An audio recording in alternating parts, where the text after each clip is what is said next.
Okay students, good afternoon to everybody. So మనటువంటి అంకణ chapter కూడా మనం రన్ అవుతున్నది కదా. ఈ యొక్క అంకణ చాప్టర్ వచ్చి మనం లాస్ట్ క్లాస్ లో తీసుకున్నట్లయితే 2 ప్రాబ్లమ్స్ కంప్లీట్ చేసుకున్నాము. అంటే దాదాపుగా ఓవరాల్ చూసుకుంటే 1 to 2 days లో మనకి ఒక అంకణ చాప్టర్ కూడా మనకు కంప్లీట్ అవ్వడానికి అవకాశం ఉంది బేట. సో అయితే లాస్ట్ క్లాస్ మనం కంప్లీట్ చేసుకున్న 2 ప్రాబ్లమ్స్ తర్వాత మనం రిమైనింగ్ ఈ రోజు తీసుకున్న ప్రాబ్లం ఏంటంటే చూడండి ఒకసారి. ఈ క్రింది వ్యవహారాలను అంకణాలు నమోదు చేయండి. నగదు 24,000, అమ్మకాలు 30,000, జీతాలు 15,000 రూపాయలు, రుణదాతలు 10,000 రూపాయలు, మూలధనం 64,000 రూపాయలు, కొనుగోలు 40,000 రూపాయలు, రుణగ్రస్తులు 25,000 రూపాయలు వరకు ఇవ్వడం జరిగింది. అయితే ఇందులో నగదు ఉంది, ఈ యొక్క వ్యవహారాల్లో మనకు ముఖ్యంగా ఆస్తులు ఇవ్వడం జరిగింది, అప్పులు ఇవ్వడం జరిగింది, ఆదాయాలు ఇవ్వడం జరిగింది, ఖర్చులను కూడా మనం ఇక్కడ ఇవ్వడం జరిగింది. అంటే ప్రతి ఒక్క వ్యవహారంలో ప్రతి ఒక్క వ్యవహారాన్ని కూడా మన యొక్క అంకణాలు నమోదు చేయడానికి మనకు అవకాశం ఉంది. అంటే వ్యాపారానికి సంబంధించినటువంటి ప్రతి ఒక్క వ్యవహారం కూడా అంటే ఇక్కడ ప్రతి ఒక్క వ్యవహారం అంటే ఆస్తి కానివ్వండి, అప్పు కానివ్వండి, ఆదాయం కానివ్వండి, లాభం కానివ్వండి, ఖర్చు కానివ్వండి, నష్టం కానివ్వండి, ఓకేనా. అలాగే ఆస్తులకు సంబంధించిన తరుగుదలలు కానివ్వండి, ఓకేనా. ఏవైనా కూడా ప్రతి ఒక్కటి కూడా మనము అంకణాలు నమోదు చేసుకోవడానికి కూడా అవకాశం అనేది మనకు ఉంది బిడ్డ. కాబట్టి ఈ యొక్క అంకణ అనేది మనకు చాలా చాలా ప్రత్యేకమైనటువంటిది. ఈ యొక్క అంకణాల ద్వారానే వ్యాపారానికి అవసరమైనటువంటి ముగింపు లెక్కలు తయారయ్యడానికి అవకాశం ఉంటుంది. అలాగే ఈ అంకణాలను ఆధారంగా తీసుకొని ఆడిటర్లు వ్యాపారానికి సంబంధించిన లెక్కలు పరిశీలన చేస్తూ ఉంటారు.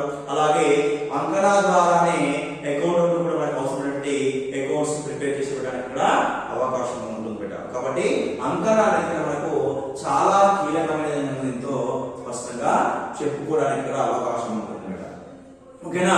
సో కాబట్టి మనకి ఇచ్చినటువంటి వ్యవహారంలో ఎంతో నమోదు చేయాలట, అంకణాలు నమోదు చేయాలి.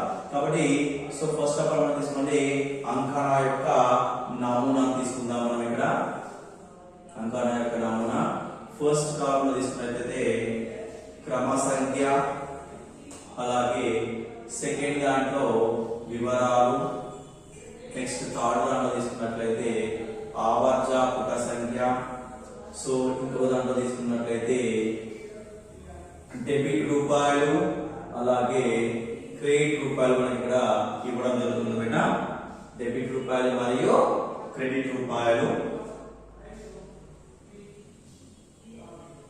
ఓకే బేట. ఇది సో ఇక్కడ అంకణ అంటాం దీన్ని, అంకణ. సో ఇందులో రాయండి క్రమ సంఖ్య,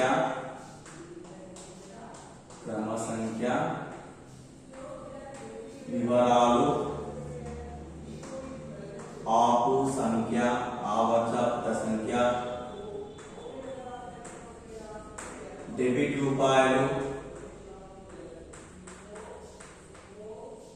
క్రెడిట్ రూపాయలు అని చెప్పేసి అంకణంగా తీసుకోవడం జరుగుతుంది. ఇందులో ఆస్తులు, ఇందులో అప్పులు, ఇందులో ఖర్చులు, ఇందులో ఆదాయాలు, ఓకేనా. ఇందులో నష్టాలు, ఇందులో లాభాలు, ఇందులో తరుగుదలలు, ఇందులో ఏముంటాయి కదా అంతే, ఇంకేం లేదు. అంటే ఆస్తులు, ఖర్చులు, నష్టాలు, తరుగుదలన్నీ కూడా డెబిట్ కాలంలో తీసుకుంటున్నాము. అప్పులు, ఆదాయాలు, లాభాలు అన్ని కూడా మనం ఎక్కడ తీసుకుంటామో క్రెడిట్ కాలంలో తీసుకుంటాం కదా. సో వీటి ఆధారంగా మనకి ఇచ్చినటువంటి వాటిని మనము ఏం చేయాలి బేట, రాయాల్సి ఉంటుంది ఇందులో. ఓకే, రాద్దాం ఇలా ఉందో 1 by 1. సో ఫస్ట్ ఏంటంటే నగదు. నగదు అనేది ఏంటి బేట, వ్యాపారానికి కీలకమైనటువంటిది నగదు. నగదు ద్వారానే వ్యాపార సంస్థ ప్రారంభించబడుతుంది. ఈ నగదు లేకపోయినట్లయితే వ్యాపార సంస్థను మనము ప్రారంభించడానికి అవకాశం లేదు. కాబట్టి ఇక్కడ నగదు అనేది ఇక్కడ ఆస్తి. సో ఈ ఆస్తిని ఎటు వైపు నమోదు చేస్తామని చెప్పుకున్నాం, మనం ఇక్కడ డెబిట్ వైపు నమోదు చేస్తామని చెప్పుకున్నాం. కాబట్టి ఫస్ట్ వన్ రాయండి నగదు. నగదు అనేది ఆస్తి కాబట్టి డెబిట్ వైపున 24,000 రూపాయలు ఇక్కడ నమోదు చేసుకుంటున్నాం. అలాగే రెండవ తీసుకున్నట్లయితే అమ్మకాలు. అమ్మకాలు అనేది ఏంటి బేట, ఆదాయం. ఎందుకంటే వస్తువులను అమ్మడం ద్వారా నగదు అనేది సంస్థలోకి వస్తుంది. కాబట్టి నగదు అనేది ఆదాయము. ఈ యొక్క ఆదాయాలను ఎటువైపు నమోదు చేయాలి బిడ్డ? క్రెడిట్ వైపున నమోదు చేయాలి. రాయండి. సెకండ్ వన్ వచ్చేసి నగదు ఆదాయం అమ్మకాలు. రాయండి ఇక్కడ అమ్మకాలు ఆదాయాలు కాబట్టి వాటిని క్రెడిట్ వైపులో నమోదు చేస్తున్నాము 30,000 రూపాయలు. ఓకేనా? ఓకే. థర్డ్ వన్ తీసుకున్నట్లయితే ఇంకా జీతాలు ఎవరు చెల్లిస్తారట? సంస్థ చెల్లిస్తుంది. ఎందుకు? సంస్థలో పనిచేసే వ్యక్తులకు ఇచ్చినటువంటి అమౌంట్ ఏదైతే ఉంటుందో ఆ యొక్క అమౌంట్ ని మనం జీతాలు అంటాం. అంటే ఇక్కడ జీతాలు చెల్లింపు అనే సంస్థకి ఏమవుతుంది? ఇక్కడ ఖర్చు. ఓకేనా? కాబట్టి ఖర్చు అనేది ఏంటి మనకు? ఖర్చు అనేది ఖర్చు కాబట్టి ఈ యొక్క ఖర్చులను మనము ఎందులో నమోదు చేసుకుంటాం? అంకణాలో డెబిట్ వైపున నమోదు చేసుకోవాల్సి ఉంటుంది. అంటే ఖర్చులను అంకణాలో డెబిట్ వైపున నమోదు చేస్తాము. అంటే జీతాలు అంటే ఏంటి బిడ్డ? ఖర్చులు కాదు. కాబట్టి జీతాలు ఖర్చులు కాబట్టి ఈ యొక్క జీతాలు డెబిట్ వైపున నమోదు చేస్తున్నాము. ఇక్కడ 15,000 రూపాయలు. ఓకేనా? నెక్స్ట్ మనం చూసినట్లయితే ఇక్కడ రుణదాతలు. రుణదాతలు అంటే ఏంటిది బిడ్డ? అప్పు. రుణదాతలు ఏంటివి? అప్పులు. అంటే సంస్థకు చెల్లించవలసిన సంస్థనే చెల్లించాలి. వీళ్ళకి సంస్థ చెల్లించవలసిన వ్యక్తులు వీళ్ళు. అంటే సంస్థకి వీళ్ళు చెల్లించరు, వీళ్ళకే సంస్థ చెల్లించవలసి ఉంటుంది. అలాంటి వ్యక్తులను రుణదాతలు అంటారు ఇక్కడ. ఓకేనా? ఈ రుణదాతలు అనేది ఏంటి బిడ్డ? అప్పు. రుణదాత అనేది అప్పులు. కాబట్టి అప్పులు ఎక్కడ నమోదు చేస్తాం? మనము క్రెడిట్ వైపున నమోదు చేస్తాం బిడ్డ. నాలుగవది రుణదాతలు అప్పులు కాబట్టి క్రెడిట్ వైపున నమోదు చేస్తున్నాము. ఎంత బిడ్డ? 10,000 రూపాయలు. ఓకే.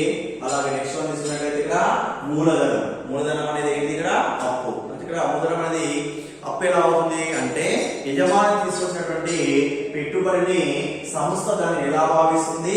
మూలధనంగా భావిస్తుంది బిడ్డ. యజమాని తీసుకొచ్చిన పెట్టుబడి ఏదైతే ఉందో ఆ పెట్టుబడిని సంస్థ దాన్ని మూలధనంగా భావిస్తుంది. ఈ మూలధనం అనేది మనకి ఏం తెలియజేస్తుంది? అప్పు అని తెలియజేస్తుంది. కాబట్టి మూలధనం అప్పు కాబట్టి ఈ యొక్క మూలధనాన్ని ఎటువైపున నమోదు చేయాలి? అంకణాలో క్రెడిట్ వైపున. కాబట్టి రాయట మూలధనం అప్పు కాబట్టి క్రెడిట్ వైపున 64,000 రూపాయలు నమోదు చేసుకుంటున్నాం బిడ్డ. నెక్స్ట్ అలాగే కొనుగోలు బిడ్డ. కొనుగోలు అనేది ఏంటి బిడ్డ? ఖర్చులు. కొనుగోలు అనేది ఇక్కడ ఖర్చులు. కాబట్టి ఈ యొక్క ఖర్చులను ఎటువైపు నమోదు చేయాలన్నా? డెబిట్ వైపు. ఎందుకంటే వస్తువులను కొనుగోలు చేయాలంటే నగదు చెల్లించాల్సి ఉంటుంది. నగదు చెల్లింపు జరిగినప్పుడు సంవత్సరం నుంచి నగదు పోతుంది కాబట్టి దానిని మనం ఖర్చుగా భావిస్తాం. ఇక్కడ కొనుగోలు ఖర్చు కాబట్టి ఖర్చులన్నింటినీ కూడా మనం అంకణాలో డెబిట్ వైపున నమోదు చేస్తాము. కాబట్టి రాయండి ఇక్కడ కొనుగోళ్లు ఏంటి బిడ్డ? 40,000 రూపాయలు ఖర్చు కాబట్టి డెబిట్ వైపున నమోదు చేస్తున్నాము. నెక్స్ట్ అలాగే రుణగ్రస్తులు అంటే సంస్థకు చెల్లించవలసిన వ్యక్తులు. రుణగ్రస్తులు అంటే ఎవరు? ఇక్కడ సంస్థకు చెల్లించవలసిన వ్యక్తులు. సో ఈ యొక్క సంస్థకు చెల్లించవలసిన వ్యక్తులు ఏవైతే ఉంటారో వీళ్ళు సంస్థకి ఏమవుతారు బేట? ఆస్తి అవుతారు సంస్థకి. ఓకేనా? సంస్థకి వీళ్ళు ఆస్తి అవుతారు కాబట్టి ఈ యొక్క ఆస్తులను మన అంకణాలు ఎటువైపు నమోదు చేస్తాం బేట? డెబిట్ వైపున. ఇక రుణగ్రస్తులు ఆస్తి కాబట్టి ఎంత నమోదు చేస్తున్నాం? డెబిట్ వైపున 25,000 రూపాయలను మనము నమోదు చేయడం జరుగుతుంది. ఓకేనా? ఇవి ఆస్తులు అవన్నీ కూడా అప్పులు అని కూడా అని కాకుండా అందులో ఆస్తులు ఉన్నాయి, అప్పులు ఉన్నాయి, ఆదాయాలు ఉన్నాయి, లాభాలు ఉన్నాయి. అన్నింటినీ కూడా మనము అంకణాలు నమోదు చేయడం జరిగింది. సో మనం ఏం కనుక్కోవాలి? ఇక్కడ మనం ఉన్నటువంటి అంకణాలు వ్యవహారాలు కూడా డెబిట్ మరియు క్రెడిట్ రేట్లు ఎలా ఉండాలి? మనకు సమానంగా ఉండాలా? మరి సమానంగా ఉన్నాయా అనేటువంటి ఒకసారి మనము పరిశీలన చేయాలి. ఇక్కడ ఫస్ట్ కాలం వచ్చేసి 0, సెకండ్ కాలం కూడా 0, థర్డ్ కాలం 0, ఇక్కడ 4, 6 + 1 7 + 3 10, 1,04,000 రూపాయలు. నెక్స్ట్ కాలంలో ఫస్ట్ కాలం 0, సెకండ్ కాలం 0, థర్డ్ కాలం కూడా 0, ఇక్కడ 4 + 5 9, 9 + 5 14, 2 1 3, 3 + 4 7, 7 + 3 10. సో 1,04,000 రూపాయలు డెబిట్. అలాగే 1,04,000 క్రెడిట్. అంటే డెబిట్ క్రెడిట్ రెండు కూడా ఎలా ఉన్నాయి? ఇక్కడ మనకు సమానంగా రావడం జరిగింది. కాబట్టి ఇక్కడ మనం చేసినట్టు లెక్క కరెక్ట్ అని మనము నమ్మడానికి అవకాశం ఉంటుంది. అంటే డెబిట్ క్రెడిట్ సమానంగా వస్తేనే మనం చేసినట్టు లెక్క కరెక్ట్ గా అవుతుందని మనం చెప్పడానికి అవకాశం ఉంటుంది బిడ్డ. ఓకేనా? కాబట్టి ఇవి మనకున్నటువంటి 18వ లెక్క పెట్టాలి. నెక్స్ట్ మనం తీసుకున్న నెక్స్ట్ ప్రాబ్లం వచ్చేసి 19th వన్ పెట్ట. ఇక్కడ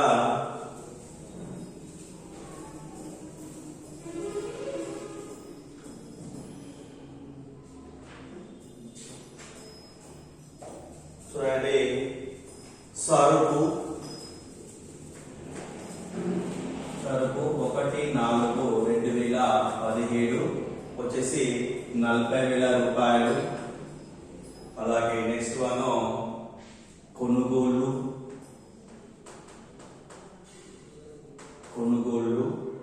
యొక్క విలువ వచ్చేసి 90,000 రూపాయలు. అలాగే అమ్మకాలు 1,60,000, అమ్మకాలు 1,60,000 రూపాయలు. అలాగే వేతనాలు 16,160 రూపాయలు. నెక్స్ట్ వన్ వచ్చేసి జీతాలు యొక్క విలువ తీసుకున్నట్లయితే 16,400 రూపాయలు. సో నెక్స్ట్ వన్ వచ్చేసి మరమ్మతుల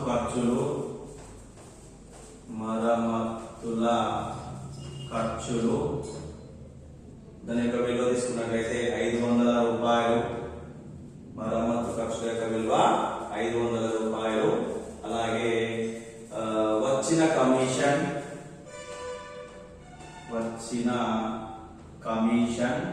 ఎంత ఉంది బెట్ట మనకి? 10,800 రూపాయలు. 10,800. అలాగే రుణగ్రస్తుల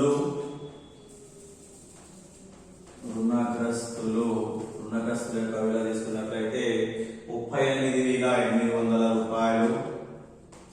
అలాగే నెక్స్ట్ వన్ వచ్చేసి రుణదాతలు 18,500.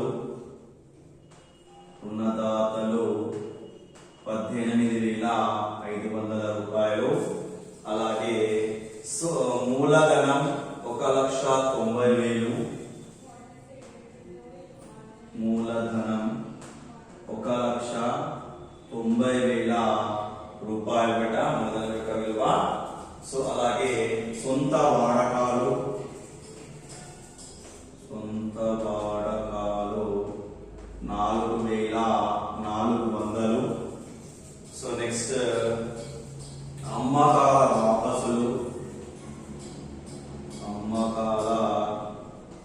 వాపసులు దాని యొక్క విలువ తీసుకున్నట్లయితే 15,500. నెక్స్ట్ కొనుగోలు వాపసులు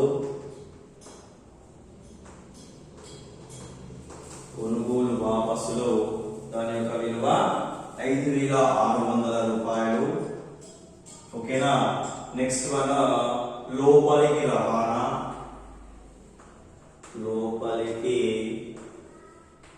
రవాణా దాని యొక్క విలువ తీసుకున్నట్లయితే 1,640. అలాగే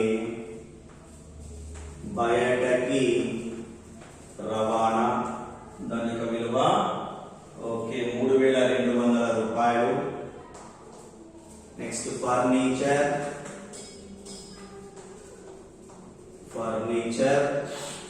యొక్క విలువ 12,000 రూపాయలు. అలాగే మోటారు వ్యాను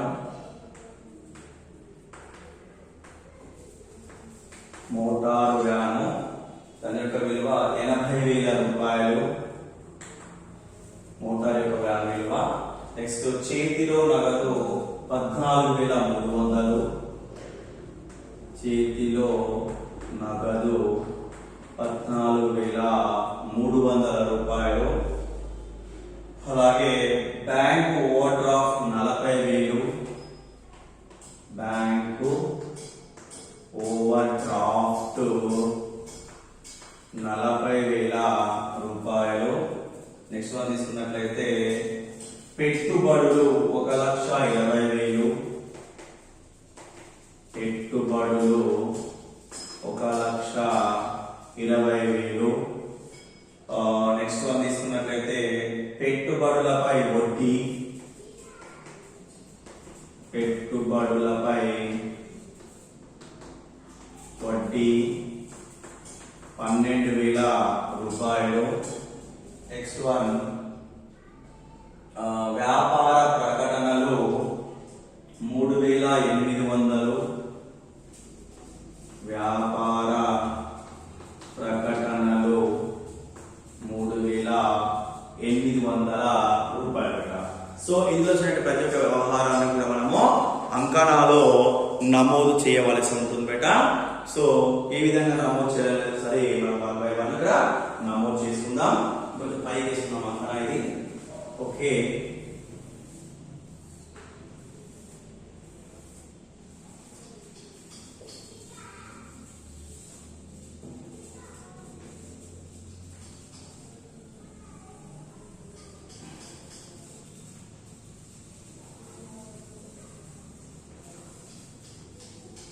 తీసుకున్నట్లయితే క్రమ సంఖ్య,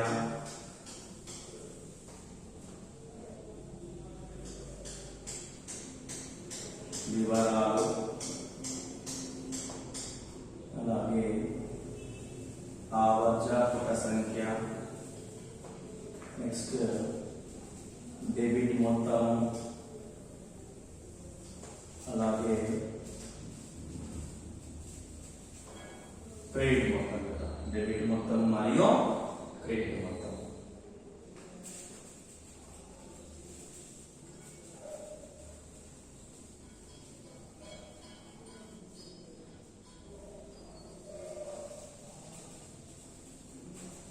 సో ఇక్కడ రాయండి అంకణా, ఇందులో క్రమ సంఖ్య, వివరాలు, ఆవర్తక సంఖ్య,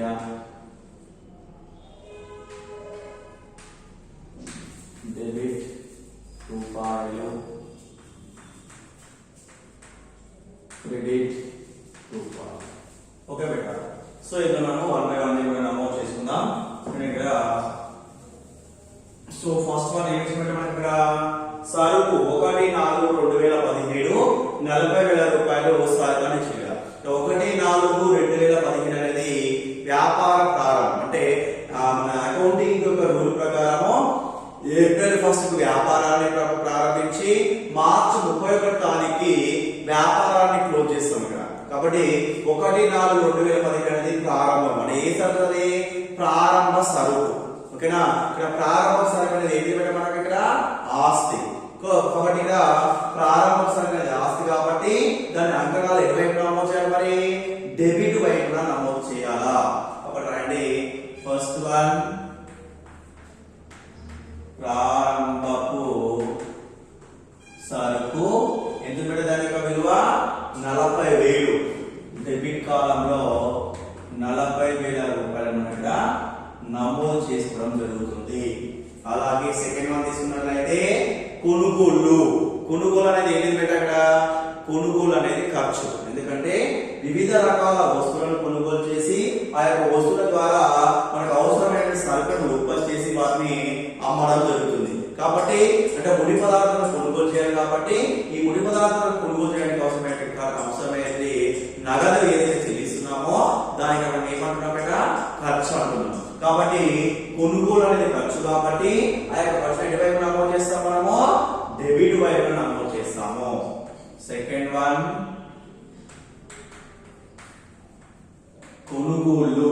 కొనుగోలు యొక్క విలువ ఎంత కూడా మనకు 90,000 రూపాయలని డెబిట్ వైపున నమోదు చేసుకుంటున్నాము ఇక్కడ. ఓకేనా? సో నా నెక్స్ట్ వన్ తీసుకున్నట్లయితే అమ్మకాలు. ఇక్కడ అమ్మకాలు అనేది ఏంటి బేట? మనకు అంకణాలో అమ్మకాలు అనేది మనం ముఖ్యంగా తెలుసుకున్నట్లయితే ఆదాయం. అమ్మకాలు అనేది ఆదాయం. ఎందుకంటే వస్తువులను అమ్మడం ద్వారా సంస్థలోకి నగదు అనేది వస్తుంది. ఓకేనా? ఆ వచ్చిన నగదు ఏమైతే సంస్థ ఇక్కడ ఆదాయం అవుతుంది. సో ఈ యొక్క ఆదాయాలను మనం అంకణాలు ఎటువైపు నమోదు చేస్తాం? మరి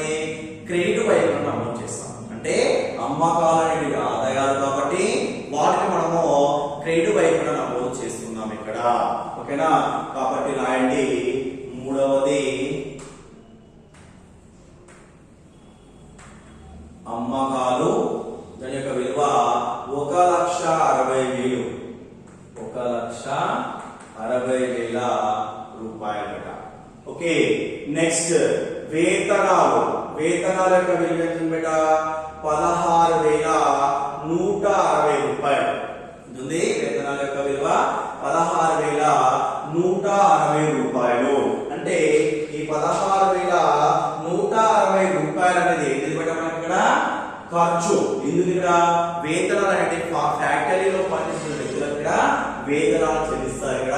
సో ఈ వేతనాల చెల్లింపు అనేది ఏమవుతుంది? సంస్థ ఇక్కడ ఖర్చు అవుతుంది. ఓకేనా? కాబట్టి ఖర్చును ఎటువైపు నమోదు చేస్తాం? మనము డెబిట్ వైపున నమోదు చేస్తాం. కాబట్టి ఇక్కడ వేతనాలను కూడా అంకణాలు డెబిట్ వైపున నమోదు చేయాలా అంటే వేతనాలు అంకణాలు డెబిట్ వైపున 16,160 రూపాయలు. సో నెక్స్ట్ వన్ జీతాలు. జీతాలు అనేవి ఎవరికి ఇస్తారా? సంస్థలో పనిచేసినటువంటి వ్యక్తులు ఎవరైతే ఉంటారో ఆ సంస్థలో పనిచేసే వ్యక్తులకు ప్రతిఫలంగా మేము చెల్లిస్తున్నామో ఆ చెల్లించే మొత్తానికి ఏమంటున్నాం? జీతం అంటున్నాం. ఇక్కడ జీతాల చెల్లింపు అనేది సంస్థకి ఏమవుతుంది? ఇక్కడ ఖర్చు అవుతుంది. ఓకేనా? జీతాల చెల్లింపు అనేది ఇక్కడ సంస్థకి ఖర్చు కాబట్టి ఆ యొక్క ఖర్చును ఎటువైపు నమోదు చేస్తాం? అంకణాలు మరి డెబిట్ వైపున నమోదు చేస్తాం ఇక్కడ. ఓకేనా? కాబట్టి ఇక్కడ రాయండి. ఫిఫ్త్ వన్ వచ్చేసి జీతాలు. జీతాలు అనేవి ఖర్చులు. ఈ ఖర్చులను డెబిట్ వైపున నమోదు చేస్తున్నాం. చూడండి 16,400 రూపాయలు ఖర్చులు కాబట్టి. సో నెక్స్ట్ వన్ తీసుకోండి. ఇక్కడ మరమ్మతుల ఖర్చులు. ఇక్కడ మరమ్మతులు అంటే దేనికి అంటే వ్యాపారానికి సంబంధించిన భవనాలకై ఉండవచ్చు, లేదా వ్యాపారం నడిచేటువంటి యంత్రాలకై ఉండవచ్చు. దేనికైనా మరమ్మతులు చేయించడం జరుగుతుంది. అలా చేయించడం ద్వారా పనిచేసిన వ్యక్తికి ఏం చెల్లించాలి? నగదు చెల్లించాలి. అంటే ఏమవుతుంది? నగదు చెల్లింపు జరుగుతుంది. కాబట్టి ఈ యొక్క మరమ్మతుల ఖర్చు అనేది సంస్థ కింద ఖర్చు. కాబట్టి ఈ ఖర్చు ఎటు వైపు నమోదు చేస్తాం? మనం అంకణాలో డెబిట్ వైపున నమోదు చేస్తాము. అంటే ఆరవది మరమ్మతుల ఖర్చులు. ఎంత బేట? 500 రూపాయలు. డెబిట్ వైపున 500 రూపాయలు చెల్లించడం జరుగుతుంది. నెక్స్ట్ అలాగే వచ్చిన కమిషన్. ఇక్కడ కమిషన్ అనేది మనకి 2 రకాలుగా ఉంటుంది బేట. ఇచ్చిన కమిషన్ ఉంటుంది, వచ్చిన కమిషన్ ఉంటుంది. సో ఇచ్చిన కమిషన్ అనేది ఖర్చు, వచ్చిన కమిషన్ అనేది ఆదాయం. ఓకేనా? ఇక్కడ మనకి ఏంటి? వచ్చిన కమిషన్ ఇచ్చాడు కాబట్టి ఇది ఆదాయం. కాబట్టి ఈ యొక్క ఆదాయాన్ని ఎటువైపు నమోదు చేస్తాం బేట? మనము క్రెడిట్ వైపున. 7వది వచ్చిన కమిషన్. ఎంత బేట వచ్చిన కమిషన్? 10,800 రూపాయలు. సో అది ఆదాయం కాబట్టి క్రెడిట్ వైపున నమోదు చేస్తున్నాం. నెక్స్ట్ వన్ ఏమి ఇచ్చారు? రుణగ్రస్తులు. రుణగ్రస్తులు అంటే సంస్థకు చెల్లించవలసిన వ్యక్తులు. రుణగ్రస్తులు అంటే ఎవరు బేట? సంస్థకి చెల్లించవలసినటువంటి వ్యక్తులు. సంస్థకు చెల్లించవలసినటువంటి వ్యక్తులని మనం ఏమంటారా? ఆస్తి అంటాం. ఓకేనా? సంస్థకు చెల్లించవలసిన వ్యక్తులని ఆస్తి అంటున్నాము. కాబట్టి ఈ యొక్క ఆస్తిని మనం అంకణాలు ఎటువైపు నమోదు చేస్తామట? డెబిట్ వైపున నమోదు చేస్తాము. కాబట్టి రాయండి 8వది రుణగ్రస్తులు. ఓకేనా బేట? రుణగ్రస్తుల యొక్క విలువ ఎంత ఉంది? 38,800 రూపాయలు. ఓకేనా? సో నెక్స్ట్ వన్ తీసుకున్నట్లయితే రుణదాతలు. ఇక్కడ రుణదాతలు అనేది ఏంటి బేట? అప్పు. ఇక్కడ రుణదాతలు అప్పు ఎందుకు అంటున్నాము అంటే రుణదాతలు అనే వాళ్ళు సంస్థ నుంచి తీసుకునేటువంటి వ్యక్తులు. అంటే సంస్థ చెల్లించవలసిన వ్యక్తులు ఎవరైతే ఉంటారో వాళ్ళని రుణదాతలు అంటాము. ఇక్కడ సంస్థ చెల్లించవలసిన వ్యక్తులు ఎవరైతే ఉన్నారో ఆ యొక్క వ్యక్తులను రుణదాతలు అంటున్నాం. అయితే ఈ యొక్క రుణదాతలు మనకు సంస్థకి ఏమవుతారు? ఇక్కడ అప్పులు అవుతారు. ఇక్కడ రుణదాతలు అనే వారి సంస్థకు అప్పు కాబట్టి ఈ యొక్క అప్పులని అంకణాలు ఎటువైపు నమోదు చేస్తాం? మనము క్రెడిట్ వైపున నమోదు చేస్తాము. కాబట్టి రాయండి రుణదాతలు అప్పులు. కాబట్టి క్రెడిట్ లో 18,500 రూపాయలు మనము నమోదు చేసుకున్నాము. సో అలాగే తీసుకున్నట్లయితే మూలధనం. ఇక్కడ మూలధనం అనేది యజమాని తీసుకొచ్చినటువంటి యజమాని సంస్థ ప్రారంభానికి తీసుకొచ్చినటువంటి పెట్టుబడి ఏదైతే ఉంటుందో ఆ పెట్టుబడి సంస్థలోకి తీసుకొస్తే ఆ యొక్క పెట్టుబడి సంస్థ ఎలా భావిస్తుంది? ఇక్కడ మూలధనంగా మూలధనంగా భావిస్తుంది. సో ఇక్కడ మూలధనం అనేది మరి సంస్థకి ఏమవుతుంది బేటా? అప్పు అవుతుంది. మూలధనం అనేది ఇక్కడ సంస్థకి అప్పు అవుతుంది కాబట్టి మరి ఈ యొక్క అప్పును ఎటువైపు నమోదు చేయాలి? మనము అంకణాలో క్రెడిట్ వైపున నమోదు చేయాలి. అప్పులని అంకణాలో క్రెడిట్ వైపున. కాబట్టి రాయండి మూలధనం. ఓకేనా? మూలధనం యొక్క విలువ ఎంత బేటా? 1,90,000. 1,90,000 రూపాయలు మూలధనం యొక్క విలువ. ఓకేనా? సో నెక్స్ట్ వన్ తీసుకున్నట్లయితే సొంత వాడకాలు. ఇక సొంత వాడకాలు ఎవరు చేస్తారు బేట? సంస్థలో ఉన్నటువంటి యజమాని ఎవరైతే ఉంటారో ఆ యజమాని సంస్థలోంచి నగదు కానివ్వండి, సరుకులను కానివ్వండి వాడుకుంటాడు. అలా వాడుకున్నటువంటి సరుకులు కానివ్వండి, నగదు కానివ్వండి సొంత వాడకాలు అంటాం. ఈ సొంత వాడకాల సంస్థకి ఏమవుతాయి? ఇక్కడ ఖర్చులు. ఓకేనా? కాబట్టి ఈ ఖర్చును ఎటువైపు నమోదు చేయాలి? అంకణాలు మనము డెబిట్ వైపున నమోదు చేస్తాం. అంటే సొంత వాడకాల ఖర్చు కాబట్టి వాటిని డెబిట్ వైపున నమోదు చేయాలి. 11వది సొంత వాడకాలు ఖర్చులు కాబట్టి డెబిట్ వైపున 4,400. ఓకే. నెక్స్ట్ వన్ తీసుకున్నట్లయితే అమ్మకాల వాపసులు. ఇక్కడ అమ్మకాలు అనేటివి ఆదాయాలు బేట. ఓకేనా? అమ్మకాలు అనేది ఆదాయము, అమ్మకాల వాపసు అనేది ఖర్చు. ఎందుకంటే మన అమ్మడం ద్వారా నగదు వచ్చింది. ఆ అమ్మిన వ్యక్తి మళ్ళా మనకు వాపసు ఇస్తే వారికి ఏం చెల్లించాలి? నగదు చెల్లించాలి. అంటే నగదు అనేది పోతుంది కదా. కాబట్టి అమ్మకాల వాపసు ఖర్చులు. కాబట్టి ఎటువైపు నమోదు చేస్తాం మనము? డెబిట్ వైపున. సో రాయండి అమ్మకాల వాపసులు. అమ్మకాల వాపసులు ఖర్చు కాబట్టి డెబిట్ లో 15,500 రూపాయలు నమోదు చేసుకుంటున్నాం. అలాగే నెక్స్ట్ వన్ ఏమి ఇచ్చాడు? కొనుగోలు వాపసు.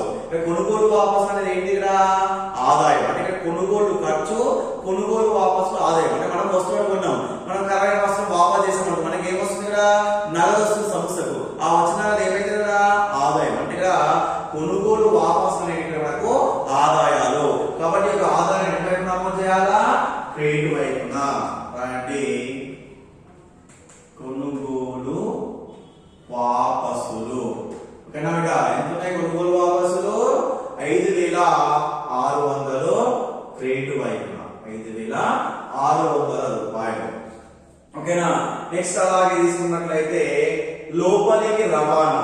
లోపలికి అంటే సంస్థ లోపలికి వస్తువులను మనం తెప్పించుకోవడం కానీ లేదా సంస్థ నుంచి వస్తువులను పంపించడం కానీ జరుగుతుంది. రవాణా అనేది ఇక్కడ ట్రావెలింగ్, ఒక ప్రాంతం నుంచి మరొక ప్రాంతానికి తరలిస్తుంటాం వస్తువులను. అలా చేసిన దాన్ని ఏమంటే మన సంస్థకి ఏమవుతుంది? ఇక్కడ ఖర్చు బేట. లోపలికి రవాణా ఖర్చు అవుతుంది సంస్థకి. అంతేకాకుండా బయటకి రవాణా కూడా సంస్థకి ఇక్కడ ఖర్చు అవుతుందట. కాబట్టి కొనుగోలు లోపలికి రవాణా మరియు బయటకి రవాణా రెండు కూడా ఖర్చులు కాబట్టి ఈ రెండింటిని కూడా డెబిట్ వైపున నమోదు చేస్తాం అంకణాలో.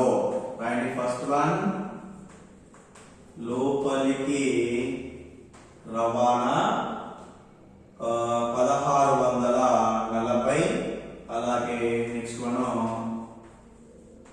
బయటకి రవాణా ఎంత బేట? 3,200 రూపాయలు. ఓకేనా బేట? రెండు కూడా ఖర్చులే. Next furniture. ఫర్నిచర్ అనేది ఏంటి బేట? ఆస్తి. సో ఈ ఆస్తిని ఎటువైపు నమోదు చేయాలి మనము? అంకణాలో డెబిట్ వైపున. కాబట్టి ఇక్కడ రాయండి ఫర్నిచర్ ఆస్తి కాబట్టి ఇది డెబిట్ లో నమోదు చేస్తున్నాము. దాని యొక్క విలువ 12,000 రూపాయలు బేట. So next one motor van. ఇక్కడ మోటార్ వ్యాన్ అనేది ఏంటి బేట? ఆస్తి. అంటే ఒక వెహికల్ ఉంటున్నాం అది ఏమవుతుంది? అక్కడ ఆస్తి అవుతుంది. కాబట్టి ఈ యొక్క ఆస్తి ఎటువైపు నమోదు చేయాలి మనము? అంకణాలో డెబిట్ వైపున. కాబట్టి రాయండి 17 మోటారు వ్యాను. సో దాని యొక్క విలువ ఎంత ఉంది బేట? 80,000 రూపాయలు మోటారు వ్యాన్ యొక్క విలువ. సో నెక్స్ట్ చూసినట్లయితే చేతిలో నగదు. అంటే సంస్థలో ఉన్నటువంటి నగదు ఏదైతే ఉంటుందని చేతిలో నగదు అంటారు. అక్కడ సంస్థలో నగదు ఉన్నటువంటి నగదు అనేది ఆస్తి కాబట్టి ఆ యొక్క ఆస్తి ఎటువైపు నమోదు చేస్తామంటే మనము డెబిట్ వైపున. కాబట్టి రాయండి 18 చేతిలో నగదు. చేతిలో నగదు అమౌంట్ వచ్చేసి 14,300. 300 రూపాయలు. సో నెక్స్ట్ వచ్చేసి బేట bank over draft. Next one వచ్చేసి బ్యాంక్ ఓవర్ డ్రాఫ్ట్. ఇక్కడ బ్యాంక్ ఓవర్ డ్రాఫ్ట్ అనేది ఏంటి బేట? మనకు అప్పు. ఎందుకంటే మన ఖాతాలో ఉన్నటువంటి అమౌంట్ కంటే ఎక్కువ అమౌంట్ డ్రా చేసుకుంటుందని బ్యాంక్ ఓవర్ డ్రాఫ్ట్ అంటాము. ఈ బ్యాంక్ ఓవర్ డ్రాఫ్ట్ ఒకటే ఓన్లీ కరెంట్ ఖాతాదారులకు మాత్రమే ఉంటుంది. అలా తీసుకున్నటువంటి అమౌంట్ సంస్థకి ఏమవుతుంది కూడా అప్పు అవుతుంది. కాబట్టి ఈ అమౌంట్ ఎటువైపు నమోదు చేస్తాం మనము? క్రెడిట్ లో. రండి bank over draft. Bank over draft దాని యొక్క విలువ ఎంత ఉంది పెట్టండి ఒకసారి? 40,000 రూపాయలు. క్రెడిట్ లో రాయండి 40,000. నెక్స్ట్ వన్ పెట్టుబడులు. ఇక్కడ పెట్టుబడి అనేది ఏంటంటే ఆస్తి. పెట్టుబడి అనేది సంస్థకి ఇక్కడ ఆస్తి. కాబట్టి ఈ ఆస్తి ఎటువైపు నమోదు చేస్తాం మనం అంకణాల్లో? డెబిట్ వైపున రాయండి పెట్టుబడులు ఆస్తి. దాని యొక్క విలువ 1,20,000 రూపాయలు. ఓకేనా? నెక్స్ట్ అలాగే పెట్టుబడులపై వడ్డీ. పెట్టుబడి అనేది ఏమో ఆస్తి, పెట్టుబడులపై వడ్డీ అనేది ఏమవుతుంది మనకి ఇక్కడ? ఆదాయం అవుతుంది. పెట్టుబడులపై వడ్డీ అనేది ఇక్కడ ఆదాయం. కాబట్టి వెంటనే నమోదిస్తున్న దాన్ని క్రెడిట్ వైపున. 21 పెట్టుబడులపై వడ్డీ ఆదాయం కాబట్టి క్రెడిట్ లో 12,000 రూపాయలు. సో నెక్స్ట్ వచ్చేసి వ్యాపార ప్రకటనలు. ఈ యొక్క వ్యాపార ప్రకటన అనేవి సంస్థ గుండెకాయ లాంటివి. వ్యాపార ప్రకటన లేకుండా వ్యాపార సంస్థ అనేది ఇక్కడ నడవదు. కాబట్టి ఈ యొక్క వ్యాపార ప్రకటన అనేది ఖర్చు. కాబట్టి ఈ ఖర్చును ఎటువైపు నమోదు చేస్తాం? అంకణాలో డెబిట్ వైపున నమోదు చేస్తాము. రాయండి 22 వ్యాపార ప్రకటనలు. ఓకేనా? ఎంత బేట? 3,800. ఓకే, ఇది అన్ని కూడా అంటే మనం తీసుకున్న ప్రతి అంశాన్ని కూడా మనకి ఇచ్చిన ప్రతి వ్యవహారాన్ని కూడా అంకణాలో కొన్ని డెబిట్ వైపున మరికొన్ని క్రెడిట్ వైపున నమోదు చేయడం జరిగింది. చూడండి టోటల్ అమౌంట్ ఒకసారి. ఫస్ట్ కాలం 0, second column 2, 4, 6 plus 4 10. Okay, 10, 18, 22, 27, 33, 35, 38, 46,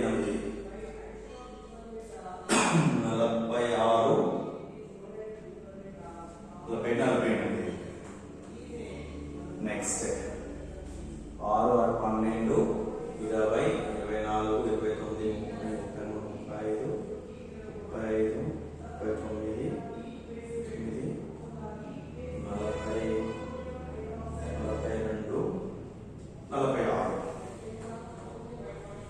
next 9, 14, 15, 18, 21, 22, 30, 32, 32, 34. Next 1 plus 5 వస్తుంది బేట. సో ఇది చూసుకున్నట్టు 4,46,800. ఓకేనా? సో ఇక్కడ నెక్స్ట్ అమౌంట్ ఎంత తక్కువ ఉంది మనకు? 19,800 అమౌంట్ నాకు తీసుకుంది బేట. సో ఈ అమౌంట్ మొత్తాన్ని కలుపుకుంటే మనకు 4,46,800 రూపాయలు కూడా నమోదు చేసుకుంటాం. అంటే ఇక్కడ ఎందుకంటే అది అనామత ఖాతాగా మనము భావించడానికి అవకాశం ఉంటుంది. 19,800 రూపాయలు అన్నమాట. అంటే ఇక్కడ అనామత ఖాతాను ఎందుకు ఇస్తాము అంటే డెబిట్ మరియు క్రెడిట్ సరిచేయని సందర్భంలో మనం తక్కువగా అమౌంట్స్ ఇచ్చినట్లయితే ఆ అమౌంట్ సరిచేయడం కోసం మనము అనామత్ ఖాతాని ఇక్కడ మనము తీసుకోవడం జరుగుతుంది. దాని ద్వారా ఆ డెబిట్ క్రెడిట్ల మొత్తము 4,46,800 రూపాయలకి మనం ఇక్కడ సూచిస్తుంది బేట. ఓకే బేట, ఇది మనకున్నటువంటి అంకణాలో మరొక లెక్క బేట. ఇంకొక లెక్క మనము నెక్స్ట్ క్లాస్ లో కంప్లీట్ చేసుకుందాం బేట. ఓకే, థ్యాంక్ యూ బేట, థ్యాంక్ యూ సో మచ్.